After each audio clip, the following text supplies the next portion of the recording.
자, 오늘은 이제 낙심과 불안을 어떻게 우리가 이길 수 있을까 하는 부분을 우리가 한번 생각해 보려고 하는데요. 그림 한번 볼까요? 요거는 설탕입니다. 설탕. 그 옆에 있는 건 뭘까요? 소금이죠. 소금. 자, 여러분 플라시보 효과라는 말을 혹시 아시는지 모르겠어요. 이 플라시보 효과, 플라시보라는 말은 뭐냐 그러면 기쁘게 해드리겠습니다 라는 그런 의미를 가지고 있는 거예요. 나타나는데 이제 환자에게 어떤 설탕이라든지 소금 등 가짜 약을 주면서, 그렇다 뭐라 그래요? 위약 이런 말아서 가짜 약을 주면서 좋은 약이라 그러면 진짜 약 이상의 효과를 나타내는 이 일이 있다, 그런 말이에요. 그것을 갖다가 플라시보 효과 그렇게 말을 해요. 이와 반대로 모시보 효과도 있어요. 모시보 효과라는 것은 뭐냐면 당신을 해칠 것입니다. 그런 라틴어예요. 의사의 말에 이제 환자가 어떻게 반응하냐가 중요한데 의사가 소화제를 먹으면 소화제를 주면서 이것을 먹으면 머리가 아플 것입니다 이렇게 말하면 이것을 먹는 사람이 진짜로 두통을 일으킨다는 거예요. 그리고 환자에게 아주 정제된 이런 아주 맛있는 설탕을 주면서 당신 토할 수 있어요. 이 약을 먹으면 토할 수 있다고요. 그러면 환자의 80%가 토한다는 거예요. 그리고 여러분 의대생 증후군이라고도 있습니다. 의대생 증후군. 이제 그 의대생들은 뭡니까? 병들을 이렇게 확인하고 환자들을 고치기 위해서 수련받는 사람을 의대생 증후군이라고 그러잖아요. 근데 의대생 증후군이라는 것은 뭐냐면 의대생들은 피곤해가지고 눈썹이 실룩실룩거리면 무게력병이 아닌가 이렇게 생각을 한대요. 입이 마르면 당뇨병에 걸렸다 이렇게 생각을 한다는 거예요. 손가락이 빡빡하면 내가 루마티스가 걸리는 게 아닌가 이런 건강염려증으로 의대생 79%, 약 80%가 그런 건강염려증, 의대생 증후군을 가지고 있다는 거예요. 이럴 때 우리가 하는 말이 있죠. 아는 게 병이다, 모르는 게 약이다, 그런 걸 하잖아요. 여러분 이처럼 병에 관심을 집중하면 피해망상으로 인해서 실제로 몸과 마음에 병이 생기는 증상을 갖다가 의대생 증후군, 건강염려증 그런 말을 하는 거예요. 여러분 이를 보면 우리에게 나타나는 실질적인 사실보다도 우리의 어떤 불안과 두려움, 어떤 염려와 근심으로 인한 부정적인 생각이 우리의 몸과 마음을 얼마나 병들게 하는지 알 수 없다는 것을 우리가 이런 사례를 통해서 우리가 알 수 있다, 그런 말이에요. 오늘은 우리에게 다가오는 어떤 낙심과 불안, 우리에게 다가오는 어떤 근심과 염려들을 어떻게 이길 수 있겠는가 하는 것을 오늘 본문을 통해서 한번 생각해 보려고 하는데요. 자, 본문의 시편 기자는 하나님을 믿지만 극심한 고난과 지금 불안에 지금 젖어 있어요. 오늘 본문 5절 전반부를 한번 보세요. 5절 전반부를 한번 볼까요? 시작. 내 영혼아 내가 어찌하여 낙심하며 어찌하여 내 속에서 불안하느냐. 다시 한번 시작. 내 영혼아 내가 어찌하여 낙심하며 어찌하여 내 속에서 불안해하느냐. 여러분 살다 보면 낙심과 불안에 빠질 수 있어요. 그래서 믿음의 해이가 생기고 기도할 의욕을 잃고 나의 삶이 아니면 햇살빛처럼 느껴질 때가 있거든요. 그런 경험은 신실한 성도에게도 얼마든지 있을 수 있다. 목사에도 있을 수 있고 집사에게도 있을 수 있다, 그런 말이에요. 자, 여러분 잘 아는 사람 가운데 한 사람이 엘리야예요. 엘리야는 어떤 사람이요? 불을 내렸던 사람이에요, 하늘에서. 엘리야는 어떤 사람이요? 하늘에서 비를 내렸던 사람이에요. 위대한 선지자였지만 그 다음날 이제 이세벨이 찾아왔어요. 왕비 이세벨이 너 죽일 거야 그러면서 쫓아와요. 그러니까 강야로 도망가서 로덴나무 밑에 가서 죽여 주시옵소서. 아니 불을 내리고 비를 내렸던 이 위대한 영적 거인이 말이죠. 죽여 주시옵소서. 그래서 엘리야 콤플렉스라고 그래요. 누구나 낙심과 불안에 빠질 수 있다라는 거예요. 여러분 중요한 것은 우리가 낙심과 불안을 극복하고 다시 일어서는 것이 이제 중요한데요. 자, 낙심과 불안을 극복하고 다시 일어서려고 그러면 어떤 자세가 중요할까요? 자, 첫 번째로 우리 다 같이 시작. 하나님께 날마다 소망을 둬라. 다시 한번 큰 소리로 말씀을 읽을 때 영적 면역력과 정서의 면역력과 육체의 면역력이 생겨서 모든 질병들을 태울 줄로 믿습니다. 할렐루야. 믿으시면 다 같이 큰 소리로 아멘. 자, 우리 다 같이 시작. 하나님께 날마다 소망. 자, 이사야 43장 5절을 한번 읽어볼까요? 43편 5절 한번 읽어볼까요? 시작. 내 영혼아 내가 어찌하여 낙심하며 어찌하여 내 속에서 불안해하는가. 너는 하나님께 소망하라. 그가 나타나 도우심으로 말미암아 내 하나님을 여전히 찬송하리로다. 아멘. 여러분 근데 시편 43편 1절부터 5절을 읽었잖아요. 그런데 나라는 단어가 몇 번 나오는지 알겠어요? 제가 읽어보니까 12번 나와요. 나라는 단어가. 여러분 시인이 자기 문제에 집착하고 있다는 거예요. 여러분 자기에게 집착하면요 더 깊은 수렁에 빠져요. 자기에게 집착할수록 내 안에 있는 죄가 보여요. 허물이 보이고요. 모습이 보이고 상처가 크게 보이면서 나에 대한 어떤 갈등과 연민에 빠져가지고 자신을 원망하면서 나의 모든 것이 다 미워지기 시작을 해요. 그래서 자기의 집착에 빠지고 자기 연민에 빠지면 안 된다는 거예요. 그래서 오늘 시편 기자가 하는 말이 뭐라고 그랬습니까? 자신을 바라보지 말고 하나님을 바라보라. 그렇게 말씀하고 있는 거예요. 여러분 자신을 바라보면 좋을 것이 별로 없어요. 소크라테스는 뭐라 그러면 내 자신을 알라 그랬잖아요. 자신을 알아봐야 내 안에 내가 가득해요. 죄가 있고 허물이 있고 추함이 있고 상처가 있고 미움이 있고 분노로 사실은 가득하다고요. 사람은 머리부터 발끝까지요 성한 부분이 별로 없기 때문에 자신에게 몰두할수록 더 낙심, 불안, 두려운 근심이 빠져요.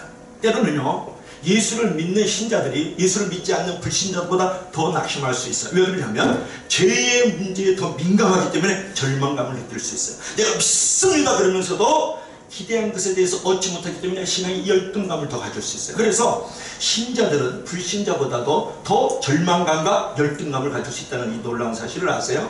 그러니까 자신을 바라봐야 별로 도움이 안 되는 것을 알고 시인이 뭐라 그랬습니까? 내 영혼아 내가 어찌하여 낙심하 어찌하여 내 속에서 불안해하는 거 너는 하나님께 소망을 두라. 하나님을 바라보라. 그렇게 5절에 말씀하고 있는 거예요. 여러분 자신을 의지하지 말고 부족한 자신을 통해서 영광 받으시길 원하시는 하나님을 바라보고 소망을 가지고 나아가라. 그런 말이에요. 철학은 뭐라고 말씀하고 있냐면 너 자신을 알라. 철학은 뭐라고요? 너 자신을 알라. 성경은 뭐라 그래요? 하나님을 알라. 뭐 따라해봐요. 철학은 너 자신을 알라. 성경은 예수님은 하나님은 성령님은 말씀을 하나님을 알라 그런다. 할렐루야. 마스크를 써도 잘 들려서 감사해요.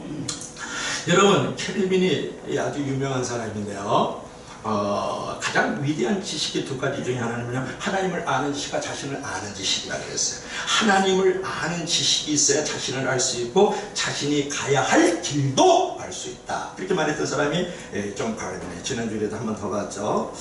여러분 하나님은요 부족한 우리를 통해서 영광을 받으시길 원하고 하나님의 나라를 이루시길 원하시거든요. 그처럼 여러분 사람에 대한 기대를 가지고 계신 하나님께 소망을 두면서 하나님의 원대한 뜻과 계획과 축복과 섭리를 통해서 자신을 바라보면 그런 상황을 바라보면 낙심과 불안을 극복할 수 있어요. 그러므로 기도함으로 하나님을 바라보고 믿음으로 하나님을 바라보고 말씀 안에서 하나님을 바라보며 주의 여러분 하시니 축원합니다.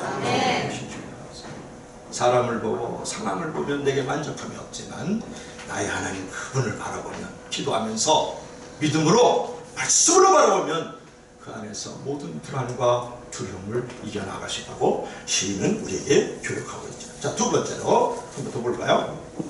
시작. 하나님의 말씀을 굽니다. 그냥 살짝 믿지 말고 어떻게 믿어요? 굳건히 믿으라. 다 같이 시작. 하나님의 말씀을 굳건히 믿으라. 자, 한번 2절만 한번 볼까요? 2절만 한번 보겠습니다. 시작. 주는 나의 힘이 되시는 하나님의 은을 어찌하여 나를 버리셨나이까? 어찌하여 원수의 허업으로 말미암아 슬프게 다니나이까? 아멘. 근데 이제 이거는 좀 먼저 있던 성경에 보면 더 어렵어요. 하나님이여 왜 나를 버리셨나이까? 어찌하여 나를 버리셨나이까? 이게 이제 어찌하여를 붙였지만 하나님이여 왜 원수의 밥에서 나를 이렇게 슬프게 다니게 하시나이까? 이렇게 얘기를 해요. 어찌하여 왜 나를 버리셨나? 하나님 앞에는 왜로 나가면 안 돼요. 왜는 뭐예요? 영어로 why죠. 왜 나를 버리셨나이까? 왜 나를 슬프게 다니게 하나이까? 하나님 앞에 그때 나오면 답이 없어요. 하나님은 오히려 채찍질할 수 있어요. 하나님 앞에 어떻게 나가야 돼요? 따지면 안 돼요. 어찌하여 왜 나를 이렇게 물질을 뺏어갔나이까? 몸이 아픕니까? 친구가 배신하나이까? 왜 이런 상황들을 만들었습니까? 이러면 안 돼. 왜를 쓰지 말고 어찌하여 이렇게 쓰지 말고 how 어떻게 할까요? 어떤 상황이 다가오고 어떤 사건이 다가오고 어떤 사람으로 말미암아서 어려운 지경이 다가오면 그때 하나님 앞에 왜? 그렇게 따지면 안 돼요. How? 어떻게 할까요 하나님? 그래서 믿음의 태도로 하나님의 얼굴을 구할 수 있기를 주의 이름으로 간절히 축원합니다. 여러분 어찌하여 나를 버리셨나이까? 어찌하여 나를 슬프게 다니게 하나이까? 이런 질문 비생산적인 질문이잖아요. 왜 하나님이 그를 버리셨는가 그렇게 따지잖아요. 성도가 하나님을 버리신 적 없어요. 당신이 하나님을 버리셨죠. 하나님은 우리가 찾으려고 멀리 갈 필요도 없어요. 하나님은 무소부지하시다면서요. 하나님의 성품 가운데 하나님은 어디서나 계시잖아요. 낙심과 한탄의 질문하는 순간에도 하나님은 여전히 나와 함께하고 계시다. 불안과 두려움에 여러가지 처지 있을지라도 하나님은 나와 함께하신다. 근심과 염려에 내가 짓밟혀 있을 때라도 하나님은 나와 함께하심을 드릴 수 있기를 바랍니다. 어찌하여 나를 버리셨나이까? 어찌하여 나를 슬프게 다니게 하나이까? 이렇게 해서 why를 쓰면 안 돼요. 어떻게 할까요? how를 써야지. 여러분 이런 비생산적인 질문에 몰두하지 말고 하나님의 약속을 우리가 붙들어야 되는데 하나님 제가 왜 이렇게 되었습니까? 이렇게 질문할 때 하나님은 그 질문을 이제 대답해 준다 그래서 여러분의 삶의 변화가 일어나는 것은 사실은 아니에요. 여러분 내가 원망하고 불평하면 불행의 시작이에요. 불행으로 끝나는 거예요. 감사하고 내가 믿음으로 나가면 기적의 시작이고 행복의 시작이 거기에 있거든요. 자, 중요한 것은 해답이 아니라 해결이 중요하다. 한번 볼래요? 이거 한번 읽어봐요. 시작. 해답이 아니라 해결이 중요하다. 다시 한번 시작. 해답이 아니라 해결이 중요하다. 이게 참 중요한 내용인데요. 여러분 좀 알 수 있을까요? 자, answer가 아니라 솔루션이 중요하다. 이제 여기 미국에서 오신 선교사 간부가 있기 때문에 내가 영어를 잠깐 쓰는데 answer가 중요한 게 아니라 이제 솔루션이 중요하다. why가 중요한 게 아니라 how가 중요하다. 내가 홀리기 싫어서 이렇게 영어를 쓰는 거예요. 근데 중요한 것은 뭐냐면 이제 예를 들어 봅시다. 이 말씀이 어떤 말씀이냐가 중요한데 중환자야 뭐 코로나 바이러스 같은 거 걸렸다, 뭐 메르스 같은 게 걸렸다고 생각을 해봐요. 중병 환자가 의사 선생님한테 질문해요. 선생님, 제가 이렇게 중병에 걸렸습니다. 그때 선생님이 암에 여러 가지 뭐 메르스라든지 또는 뭐 코로나라든지 뭐 사스라든지 하여튼 여러 가지 질병에 대해서 설명을 하시면서 이거 음식 잘못 먹어서 그래요. 당신 미워서 그렇거든요. 미워하는 마음이 있다. 상처가 있어서 그래요. 그래서 이렇게 중병에 걸렸습니다. 그렇게 원인을 하고 고개를 끄덕끄덕거려도 문제가 해결됐어요? 안 됐어요? 음식 잘못 먹어서 그래요. 미움이 있어서 그래요. 상처가 있어서 그래요. 그래서 고개 끄덕끄덕 그래서 해답을 줬다 해서 문제가 해결됐어요? 안 됐어요? 안 된 거죠. 근데 선생님이 와가지고 당신이 중병에 걸렸군요. 그러면서 나는 명예입니다. 내가 음식을 이렇게 마련해 줄 때 이렇게 음식을 잡수시고 미움과 상처요? 가슴 벅찬 대교회 가면요. 거기에 한송 군사라고 있는데 카운셀러가 있어요. 그분을 만나면 미움도 치유되고 상처도 회복됩니다. 그러면 그분을 만나러 가세요. 그랬을 때 해결을 해주기 때문에 이게 해결이 중요하다는 거예요. 믿으시면 다 같이 아멘. 여러분 어떤 고통이라든지 어떤 문제라든지 어떤 상황에 여러 가지 어려운 일을 당했었을 때 해답의 말은 별로 중요하지 않다는 거예요. 해결을 해줄 수 있는 것이 중요하다는 거예요. 자, 예를 또 하나 더 들어볼게요. 소경이 있어요. 소경이 이제 횡단보도를 건너가려고 하는데 옆에 있는 분이 소경이요, 당신은 빨간 불일 때는 가면 안 되고요, 파란 불일 때 가야 됩니다. 네. 해답을 갖고 있어요? 없어요? 해답은 갖고 있지. 그러나 그 소경이 근본적으로 이것이 문제에 대한 답을 찾은 것은 아니에요. 그 사람, 그렇게 말하는 사람이 손을 잡아가지고 안내자가 되든지 지팡이가 되든지 아니면 신호등에다가 점자를 만들어가지고 신호등이 파란불인지 빨간불인지 알 수 있도록 만들어 준다든지 이런 해결이 있어야 된다, 그런 말이에요. 여러분 해답은 갖고 있다고요. 그러나 해결해 주는 분이 없다는 것이 중요해요. 그래서 여러분은 해결을 할 수 있는 방법은 뭘까요? 살아계신 우리 하나님, 살아있는 하나님의 말씀, 그것을 붙들을 때에 우리는 해답이 아니라 해결을 가지고 오는 줄을 믿을 수 있기를 바랍니다. 설명이 중요한 게 아니에요. 약속이 중요하다고요. 해답이 중요한 게 아니라 해결이 중요하다, 그런 말이에요. 술 먹으면 안 돼, 담배 피우면 안 돼, 마약하면 안 돼, 중독하면 안 돼. 그럼 누가 몰라요. 해답 다 갖고 있다고요. 근데 그거를 해결해 주는 것이 중요하잖아요. 그 해결자가 바로 하나님이고 하나님의 약속의 말씀인 줄을 믿을 수 있기를 바랍니다. 여러분, 사람들이 내게 미래가 있는가, 나는 어떻게 살아야 되는가라고 고민할 때에 하나님께서 말씀하시잖아요. 내가 계획이 있다, 나를 신뢰하라, 나를 의지하라, 내가 너와 함께하리라. 그러면서 그 약속을 의지하라 그러잖아요. 두려워 말라, 나는 내 하나님이다. 놀라지 말라, 나는 내 하나님이다. 내가 너를 구속하리라, 힘으로 너를 도와주라, 힘으로 나의 의로운 손으로 너를 붙들어주리라. 이런 해결자 하나님을 만날 수 있길 주님으로 간절히 축원합니다. 요즘에 우리를 이제 불안하게 하고 이제 두렵게 하는 일들이 너무 많아요. 그래서 보면은 요즘 메뚜기 재앙이 있어요. 그래가지고 지금 아프리카에 메뚜기가 약 8천만 마리에서 한 1억 마리가 움직여요. 하루에 식량을 3만 5천 명분을 키워버려요. 그게 지금 이란으로 해가지고 파키스탄으로 들어가고 있어요. 그 메뚜기가 얼마나 불안해요, 그죠? 그 다음에 또 한 가지가 있는데, 우리가 이제 코로나 바이러스 때문에 전 세계가 완전히 그냥 비상사태에 이제 걸려있지 않습니까? 코로나 바이러스. 조금 전에 메뚜기 한번 보자, 메뚜기. 난 그걸 못 봤네. 메뚜기잖아요. 3만 5천 명분을 하루아침에 먹어줄게요. 미국이라든지 유럽을 그러면 괜찮은데, 아프리카는 안 그래도 기아선상이 있고 빈곤 퇴치를 해줘야 될 그 나라에 이런 상황이 지금 벌어지고 있다고요. 메뚜기 재앙. 그 다음 코로나 바이러스 한번 볼래요? 코로나 바이러스. 여러분들, 코로나에서 우리 마스크들을 다 했잖아요. 마스크 하는데 정상이에요. 그래서 지금 우리가 코로나 바이러스 때문에 정말 전 세계가 정말 긴장 상태에 머물고 아예 전시 상황이에요. 그렇지 않습니까? 이래서 불안과 두려움이 또 다가온다고요. 또 그뿐만 아니고 또 한번 볼까요? 뭐요? 신천지 이 괴뢰 집단들이에요. 보세요. 앉아있는 걸 보세요. 어떻게 예배를 드리려는데 이렇게 예배를 드릴 수 있을까요? 김일성이 앞에 있는 것도 아니고 말이죠. 이 예배 드리는 자세를 보세요. 참 그냥 하얀 옷을 다 입고 그냥 이리 봐도 줄 맞고 저리 봐도 줄 맞고 이런 게 정말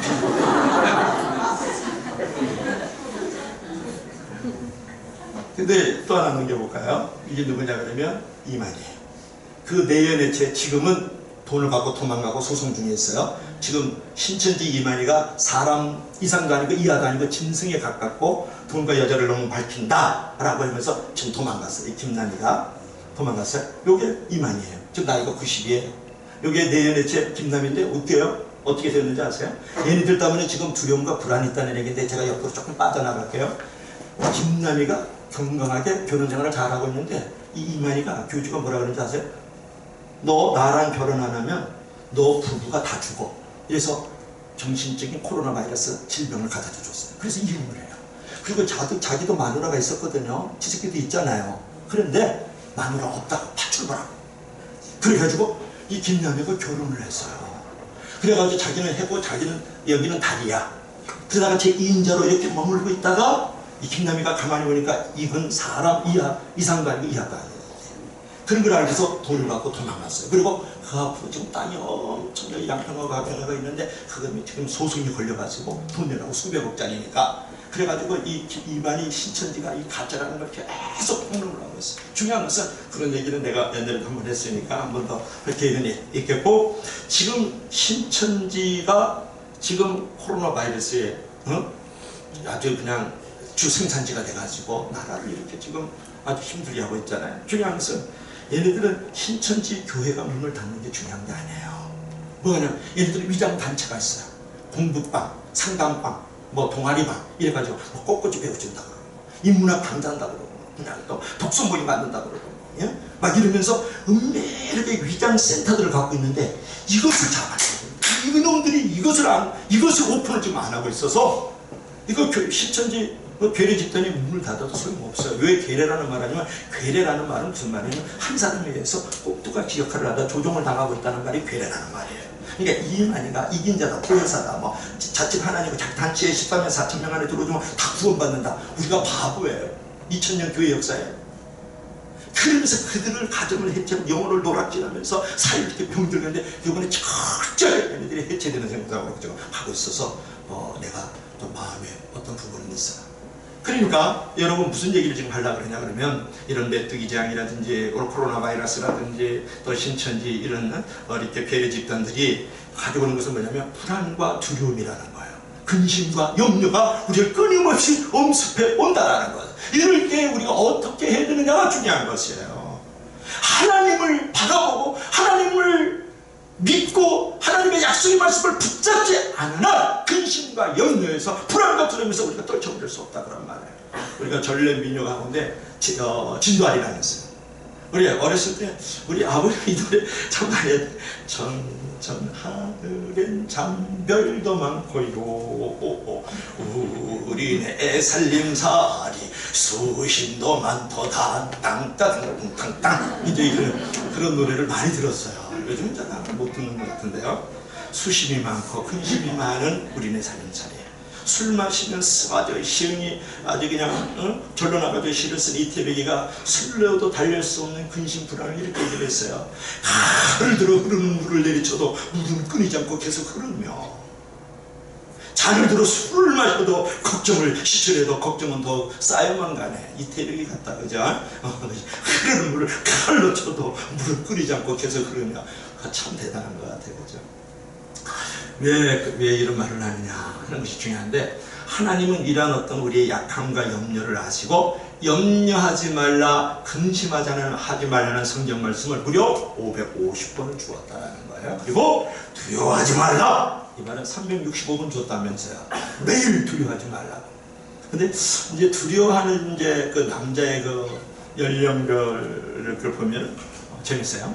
30대는 뭐가 두려울까? 신용카드가 두렵다면서요. 이리저리 막 보여가지고 총무서 날려올 때마다 가슴 졸이면서 불안과 두려움. 30대는 신용카드 들었고, 40대는 뭐가 그래?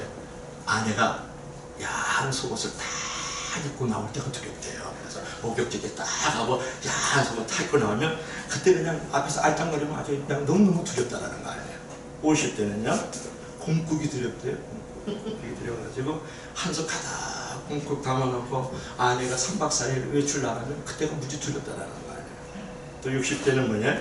이사 가는 소리가 두렵다. 그래가지고 혹시 날 버려두고 이사 가지는 않을까. 70대는요 등산 가는 소리가 두렵대요. 여보 등산 가자. 산에다가 놔두고 내려올까 봐. 80대는 뭐가 두려워? 눈 뜨는 게 두렵대요. 오늘 또 살았네. 그래서 웃지도 않는다. 그래? 두려움이 많이 위축되고 공포에 눌려 있어서 그래. 자, 중요한 것은, 자, 오늘 성경에서 말이죠. 염려하지 말라, 근심하지 말라. 이런 분량 한 550번, 두려워하지 말라고 이제 360번 했는데, 한 10가지만 내가 적어 갖고 왔어요. 이걸 큰 소리를 읽어야 돼. 그럴 때 영혼의 코로나 바이러스, 여러분의 마음의 코로나 바이러스, 여러분의 육체의 코로나 바이러스가 떠나갈 줄로 믿습니다. 할렐루야. 하나님의 말씀은 불같이 역사하는 거예요. 자, 한번 보여줘봐. 시작! 너희는 그들을 두려워하지 말라. 너희 하나님 그거 두려운 하나님이 너희 중에 계십니다. 아멘. 신명기 7장 21절 말씀 다 시작! 두려워하지 말라. 내가 너와 함께함이라. 놀라지 말라. 나는 내 하나님이라. 내가 너를 굳세게 하리라. 참으로 너를 도와주리라. 참으로 나의 의로운 손으로 너를 붙들리라. 이사야 41장 10절 말씀 다 시작! 너희 염려를 다 죽게 먹게 하리라. 이는 그가 너희를 돌보셔. 너희 염려를 다 오래요. 코로나 바이러스도 자식의 문제도 너희를 돌보셔. 다음 베드로서 5장 7절 말씀 시작! 그들이 근심 중에 여호와께 부르짖네 그들을 고통에서 건져주시고. 할렐루야. 시편 110편 6절 너무 좋죠? 다음 그 다음에 갈라디아서 6장 9절 시작! 우리가 선언하는 낙심하지 말지니 포기하지 않으면 때가 이르면 거두리라. 대충 한 포기, 두 포기, 세 포기 외에는 포기라는 단어 쓰지 않기를 주의 이름으로 축원합니다. 실패가 끝이 아니라 포기가 끝이다. 할렐루야. 자, 다음 그 다음에 고린도서 4장 시작! 우리가 사랑하는 일상을 당하여도 사역하여도 답답한 일을 당하여도 낙심하지 아니하니. 다음 또 있나? 시작! 끝났네? 하나 해야 되겠다. 가오담대하라. 내가 어딜 가든지 나는 내 하나님 여호와라. 내가 너와 함께하리라. 여호수아 1장 9절 불지어다. 세상 끝날까지 항상 너희와 함께 있으리라. 마태복음 28장 20절. 할렐루야. 그래서 내가 오늘 와이프한테 그랬어요. 전화하면서 아침에 텔레비 이제부터 보지 마세요. 그랬어. 그냥 그 블루뉴스 앞에서 여기 코로나, 대전 코로나, 저기 강원도 코로나, 제주도 코로나, 대구 코로나, 부산 코로나, 여기 중국 코로나 그냥 막 익었다 우리 마음까지 세뇌가 돼가지고 이 사람이 확 물리는 거예요. 그래서 뉴스는 정확하게 딱 핸드폰으로 보면 다 아니까 그러면 더 이상 보지 마라. 딱 얘기했습니다. 그때문에 놀려가지고 사모님이 누가 안 나왔으면 좋겠다고 전화 걸고 있더라고. 안 나올 사람은 벌써 반타작이 안 나왔잖아요. 어쩔 수 없는 거죠. 사실은 찬송하면서요, 그다음에 말씀 들으면서 믿는 사람과 이렇게 교제를 할 때 영혼의 면역력이 생겨요. 마음의 면역력이 생긴다는 거예요. 육체의 면역력이 생겨서 그것이 떠나가는 거예요. 그리고 골방이 처박혀가지고 아들아들아들 떨고 있잖아요. 그 위축된 몸과 마음에 바이러스가 들어가고요. 그런 근심증의 질병이 더 생기는 거예요. 믿으시면 다 같이 아멘. 여러분, 그리스도인들이 누릴 수 있는 축복 중 하나는 바로 이런 근심, 염려, 불안과 두려움에서 자유할 수 있는 것인데, 인간은 어리석게 염려함으로 자신을 해친다는 거예요. 볼트레 있는 사람이 이런 말을 했어요. 아무도 사람을 죽이지 않는다. 스스로가 자신을 죽일 뿐이라는 유명한 말을 했어요. 여러분, 볼트레의 책들을 좀 보면 좋겠죠. 한 의사가 이런 말을 했어요. 한번 보세요. 자, 시작. 질병보다는 질병에 대한 염려 때문에 죽는 확률이 더 높다. 여러분, 세계 2차 대전 때 35만 명의 미국 청년들이 전쟁터에서 목숨을 잃었는데요. 놀라운 것은 이 전쟁에 대한 불안과 염려로 심장마비로 죽은 사람이 100만 명이라는 거 아니에요? 그러면 전쟁에 총을 맞고 죽은 사람보다, 폭탄에 붙여서 죽은 사람보다도 불안과 근심을 물려 죽은 사람이 더 많다라는 거예요. 나는 이 바깥에 있는 사람이 더 믿음이 좋은 것 같아요. 교인들이 빠져나가지 않습니까? 물론 나는 나쁘다고 생각 안 해요. 여러분이 믿음이 좋다 그렇게 생각하지는 않는데, 시장 통을 여기 한번 나가보세요. 어깨 다 붙이더니 바글바글해요. 어제도 내가 나가봤다 왔어요. 여러분, 나 곁에 조심했을 길 주의를 축원합니다. 내가 시장통 맞 다녔거든요. 사람이 바글바글 하더라고요. 교회 안 다니는 사람들이에요. 교회 일주일에 한 번 1시간 오는 걸 불안과 근심을 물려가지고 고통 좀 풀어주고 골방에 처박혀요. 그건 되겠어요? 그건 아니죠. 여러분, 불안과 근심은 전쟁보다 더 많은 사람을 죽이고 해독을 끼치고 있다. 오늘날 사람들은 근심과 걱정과 생활의 염려로 피곤에 지쳐있고 얼굴을 웃음을 잃은 채 마음의 평화를 잊어버린 채 살아가고 있다는 거예요. 그러므로 우리가 하나님의 약속의 말씀을 붙들고 불안과 두려움을 물리치고 하나님의 약속의 말씀을 붙들고 근심과 염려를 물리칠 수 있기를 주의 이름으로 간절히 축원합니다. 마지막으로 하나만 더 상고합시다. 우리 다 같이 시작. 하나님을 여전히 찬송하라. 자, 우리 한번 읽어볼까요? 4절 5절 말씀을 크게 읽으면 더 좋아요. 시작. 그런즉 내가 하나님의 제단에 나아가나이 큰 기쁨이 하나님께 이르리이다. 하나님이여 나여 하나님이여 내가 숨으로 주를 찬양하리이다. 내 영혼아 내가 어찌하여 낙심하며 어찌하여 내 속에서 불안해하는가. 너는 하나님께 소망을 들어 그가 나타나 도우심으로 말미암아 내 하나님을 여전히 찬송하리로다. 아멘. 본문 2절을 보시면 이런 말씀이 나와요. 주는 나의 힘이 되신 하나님의 너를 어찌하여 나를 버리셨나이까. 내가 어찌하여 원수의 억압으로 말미암아 슬프게 다니나이까. 이렇게 말씀을 했거든요. 여러분, 여기서 이제 중요한 것은 뭐냐 그러면 이 시인이 어찌하여 버리시고 나를 슬프게 다니게 합니까? 그랬지만 2절을 가만히 보세요. 주는 나의 힘이 되신 하나님.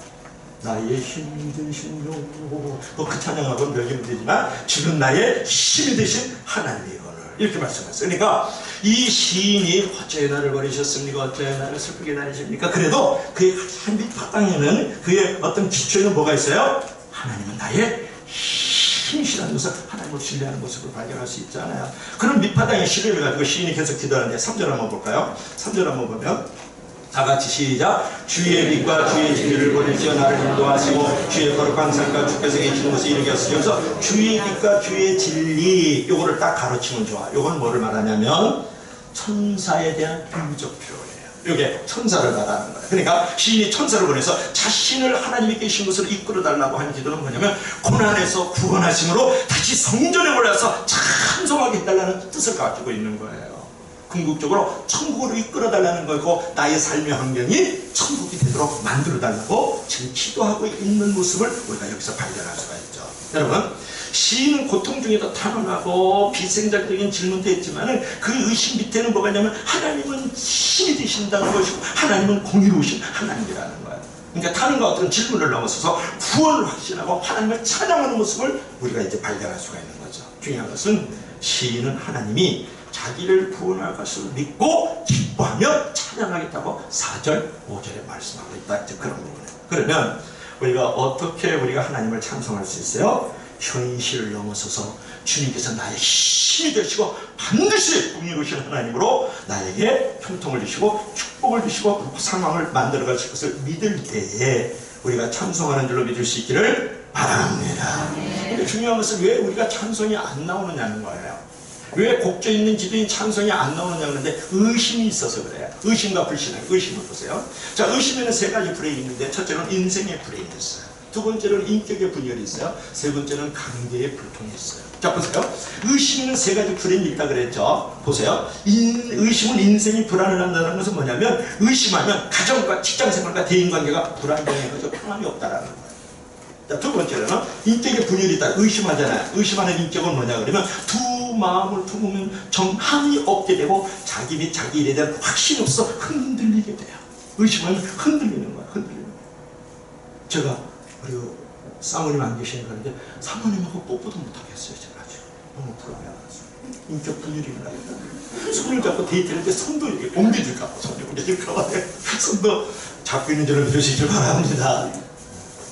그래서 불안해, 의심이 있을 때. 그 다음에 의심관계, 인간의 관계에 불통을 하는데 하나님과의 관계도 불통이 되고 사람과의 관계도 불통이 되면서 흔들리게 된다, 그런 말이에요. 그러면서 하나님이 최종적으로 반드시 승리케 하실 것을 믿을 수 있기를 바랍니다. 그래서 여러분이 찬성하면 너무 잘 알잖아요. 그죠? 소시적부터 들었던 게 뭐예요? 그죠? 누구예요? 바늘 가는데 실 간다고 바울 가슬라가 감옥에 들어가잖아요. 거기서 찬성하고 기도할 때 자꾸 풀렸다면서요. 감옥문이 열려졌다며 거기 예수를 믿는 사람들이 만들어졌다면서요. 그죠? 그렇잖아요. 여러분, 나의 마음속에 여러 가지 어떤 불안과 두려움이 다가오고 근심과 염려가 짓누를 때에 우리가 가져야 될 자세는 뭐예요? 의심과 불신앙을 버려버리고 내가 찬송할 때 나를 묶고 있는 모든 환경의 질병, 마음의 질병, 영혼의 질병은 풀어지는 줄로 믿을 수 있기를 바랍니다. 나의 모든 막혀있는 인생의 장애물이 오히려 디딤돌이 되는 줄로 믿을 수 있기를 바랍니다. 찬송을 많이 해야 되는데요. 오늘 우리 찬송을 하니까 너무 신나지 않습니까? 그 호화 여객선 그 론던어가 이제 300명의 승객을 들고 대서양을 이제 건너가요. 갑자기 이제 거센 노도풍랑이 불어오니까 이제 배가 이제 암초에 부딪혀요. 그래서 배 안에 순식간에 이제 아수라장이 되고 물이 그냥 들려오고 사납게 그냥 파도가 치고 그러니까 승객들을 막 삼켜가니까 고함을 지르고 난리가 났는데 이 평화롭던 이 배 안에 아비규환으로 변해졌는데 그때 선시한 구팅에서 찬송가가 들려오기 시작하는 거예요. 한 소녀가 아주 평안한 표정으로 찬송가를 부르는데 찬송가 여러분이 잘 아는 내용인데 이 찬송가 알까 모르겠네요. 만세반석 열린 곳에 내가 숨어 있으니 원수마귀 손대고 환난 풍파없도다. 만세반석 열린 곳에 내가 편히 있으리니 나의 반석 구주 예수 나를 숨겨주소서. 찬송가 몇 곡은 꼭 외울 수 있길 주는 것 축원합니다. 맨날 그냥 남진 노래 나오는 노래 아이들 노래. 아이 둘이 무서운 게 아니라 아이 둘이 무섭다면서요. 아나 죄에 매여 죽을 인생 편히 쉬기 원하네. 주의 넓은 가슴 품에 내가 찾아. 만세반석 우리 다같이 만세반석 열린 곳에 내가 편히 있으리니 나의 반석 구주 예수 나를 숨겨주소서. 하며 하나님의 품 안에서만 우리를 숨겨주시고 우리 피난처가 되시는 거 우리 요새가 되는 줄로 믿습니다. 믿으시면 다같이 아멘. 그냥 갑자기 배 안에 평안이 찾아오는 거예요. 그 어린 소녀가 구덩이에서 그 찬양을 쫙 부르니까 거기에 같이 많은 사람들이 찬송을 부르면서 그 삼켜버리는 그 거친 파도에도 절대 요동하고 흔들리지 않으면서 여전히 찬송하는 춤에서 모든 불안과 두려움을 내어 쫓았다. 진짜 있었던 얘기야. 드라마나 연기 같은 거 봐가지고 무슨 전설 같은 거 아닌데요. 찬송을 많이 부르는 가정의 자녀들 중에 잘못된 자녀가 없고, 찬송을 많이 부르는 교회 중에 뜨겁지 않은 교회가 없다. 하나님을 이 땅에 내려오게 하시는 것은 간단하다. 찬송을 부르면 된다. 찬송 중에 거하시겠다고 약속하시기 때문이다. 무인도에 가면 단 한 권의 책만을 가지고 있다. 나는 가지고 가겠다. 곡조가 붙어있는 찬송가를 가지고 가겠다. 감사와 찬양의 노래는 마음을 치유하는 묘약이다. 할렐루야. 아멘만 하지 말고 진짜 그렇게 살아. 자, 오늘 이제 슬슬 결론을 맺어야 되겠어요. 여러분들은 하나님께 소망을 두라. 그가 나타나 도우심으로 알며 내가 여전히 찬송하리로다. 찬송은 기쁠 때마다 어려울 때 해야 됩니다. 어려울 때 감사하고 찬송하는 것만큼 하나님의 마음을 움직이는 건 없는 거예요. 여러분, 불안, 염려, 근심, 걱정, 낙심, 절망도 감사하고 찬송하는 모습을 보면 다 도망가는 줄로 믿습니다. 여러분, 감사의 크기가 믿음의 크기고 찬송의 횟수가 축복의 횟수예요. 아멘. 이거 크게 한번 해보라. 시작. 감사의 크기가 믿음의 크기고 찬송의 크기가 축복의 크기다. 찬송의 횟수가 축복의 횟수. 이렇게 나와야 돼서.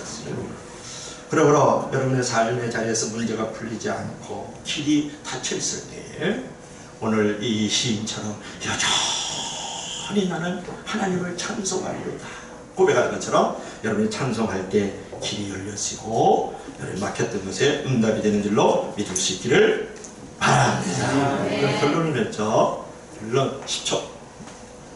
여러분, 내 삶의 자리에 많은 낙심과 불안이 찾아와요. 그렇죠? 또 염려와 근심들이 찾아올 때 하나님을 바라보라 그랬어요. 약속의 말씀을 붙들라 그랬어요.